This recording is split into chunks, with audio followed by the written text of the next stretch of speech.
don't understand. It's shortcuts. It would be the kind of movie that would be impenetrable for someone in high school, and it made no sense to me. So I said, hey, can I write some reviews? And they said, no, not unless you join the paper. And I said, okay, then I'll just write things on my own. So I started writing reviews on my own and putting them on top of the newspaper wherever got them, where people would pick them up.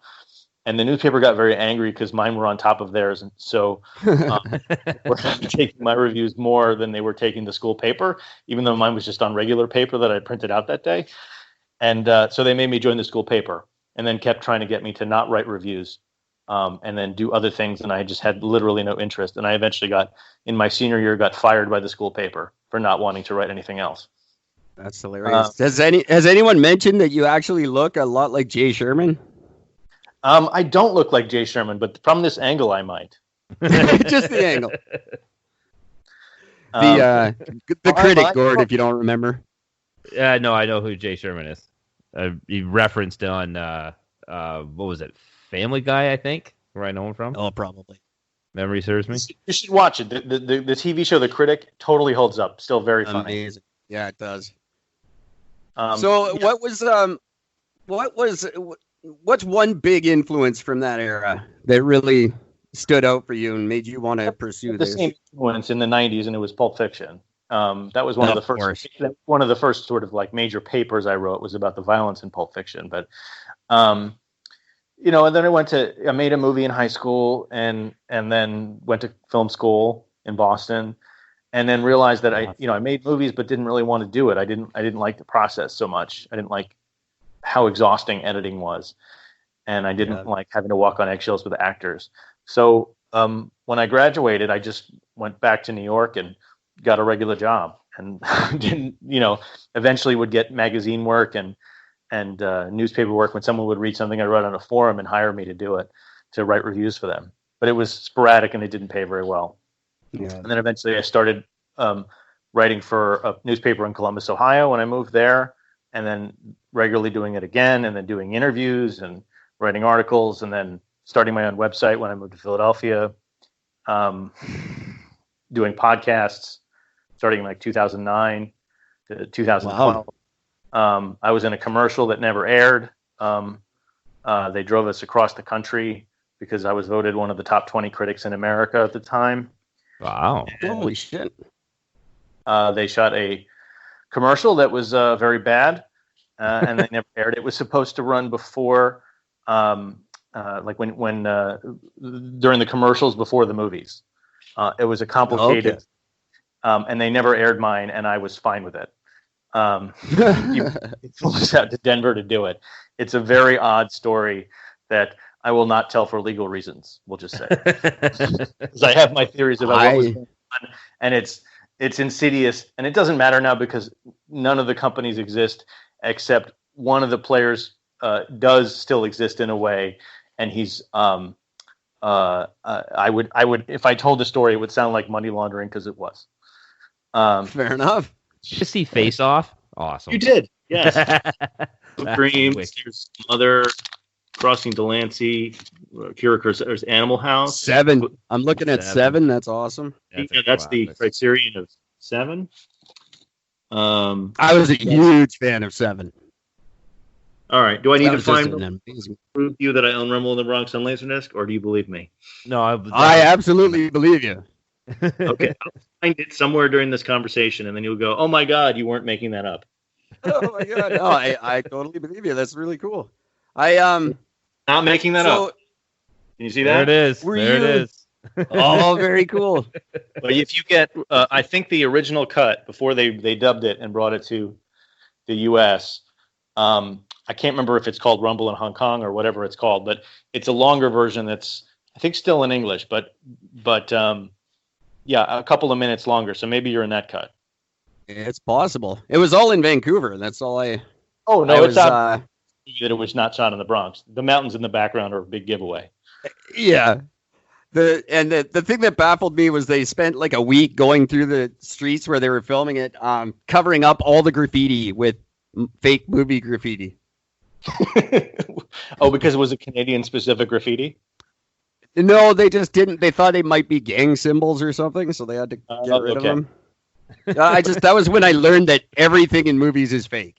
Yeah, I mean, for instance, here's a lesson I tried to teach someone the other day. So there's an actress who's like, this was in a Facebook forum. She said, "I'm getting back into acting, and I want to know if on my auditions I have to cover up my tattoos. I've got them on my arms and blah blah blah." And she explained this whole thing, and all the actors were like, "You be you. It's going to be great. Don't worry about it. If they don't accept you for you, then it's not going to matter." So I chimed in and pointed out several problems. First, your tattoos are someone else's art. In other words, they have to be licensed. That's true. Really? Yes. So you have to get a release from the tattoo artist in order to show them in a movie. And that's an additional pain in the ass that everyone wants to avoid. So that's why you cover it with makeup. Second, the problem is if you're not putting in the effort to conceal your tattoos when you're auditioning, I can't really figure out what other problems you're going to create once you show up on set. So I'm probably going to be like, okay, this person's not worth it, because most actors, there is no distinguishing one or the other. Yes, there are good actors and bad actors, but most that you'll see are all about the same level. And people who get famous, it's just luck. Yes, there's showing up and skill, and there is talent, but it's mostly luck. I tried to explain. Is there go ahead. Is there sorry, I can't remember his name now. The producer who makes all the girls, Pink's producer, and is there one of those for movies? Like kind of the Simon Cowell of motion pictures, who, well, I guess Weinstein, but not anymore. Yeah, was that? Yeah, he was that guy. I answered my own question there. Is it that way? Like, how do I want to say this? I know in the 90s, indie films were gigantic and got a lot of attention. They got a lot of accolades. Are they not so much anymore, or is it just more underground than? It's more that it's too easy to make a movie, so the product isn't worth anything. So right. What happens is anyone can pick up a camera. You can shoot a whole movie on a phone. Exactly. And I know you'd be like, you can shoot a movie on a phone. Steven Soderbergh has made 2 movies on a phone. One of them you can see on Netflix. The High Flying Bird, which is not bad. You can see that was shot on a phone, like an iPhone. Or what was the one about transsexuals? Tangerine. That was shot on an iPhone. Oh, wow. I didn't know that. So is there just mountains of crap out there now? Yeah, there's no the notion that like things are better or worse. Oh, they were better when I was younger is always ridiculous, as you can imagine. Just like the music isn't any better, your taste just changed. There's just as much. The percentage of bad stuff is just as high, but it's so difficult to break through because there's too much product and there are too many streaming services, and it's too difficult to get anybody's attention. So I honestly don't pay any attention whatsoever. Is it as good as it always was? Like, is there a David Mamet right now? Is there a in terms of a playwright? I mean, that's who that's what David Mamet excelled at, as being a playwright initially. Of course, but his movies are, in my opinion, some of the best ever made. Like State and Maine, I think, is one of the greatest movies on Spartan film. is a great movie, but I don't know, if you don't know it, sitting right here, Spartan. I actually don't know it. That's a great movie with him. It's Val Kilmer, one of his best roles. I'm a big Val Kilmer fan. Nice. Kiss Kiss Bang Bang, I think, is one of the greatest movies of all time. Yeah, I'm iffy on that one. I think his role is Shane Black's poor attempt at apologizing for all his homophobia in his 80s scripts. Fair enough. Lethal Weapon, Last Boy Scout, especially Monster Squad, which piles on the homophobia for no particular reason when it's a kid's movie. And so Kiss Kiss Bang Bang, while a charming movie, still has this character named Gay Paris, which is basically an excuse so they call him, Gay Perry, Yeah. It's just basically an excuse so they can make gay jokes and go, wait, I have the shield of this is a gay character and we're okay with a gay character, but I'm still making all the same gay jokes. Is it more sophisticated than, say, when the Boondock Saints does it? Yes, but that's not an excuse. That's something. We just had a big LGBT rap guy on the show, And that's something that's bugged me for years, and I can't believe it still goes on, where the gay guy has to be funny. That's right. In sitcoms, in movies, the only way you have to either be ridiculously tragic or really, really funny. You can't just be a gay character. In my film, I've got 5 gay characters, none of whom have to be funny. They're just people. That's fantastic. So when there was a streaming service that offered me a deal, and they said, and it was aimed at LGBT audiences, and they said they'd seen the movie supposedly, and they said, okay, can you describe to us what the gay storyline is? Well, there isn't a gay storyline. They're just gay characters in the movie. And so I vomited out about 850 words, and I said, you probably won't use any of this. But here are the gay characters, and here are what they do, and like they're just living their life, and this person is like this, and this person is this, you know. So it was, I mean, even the 2 villains are gay characters. They're just not out.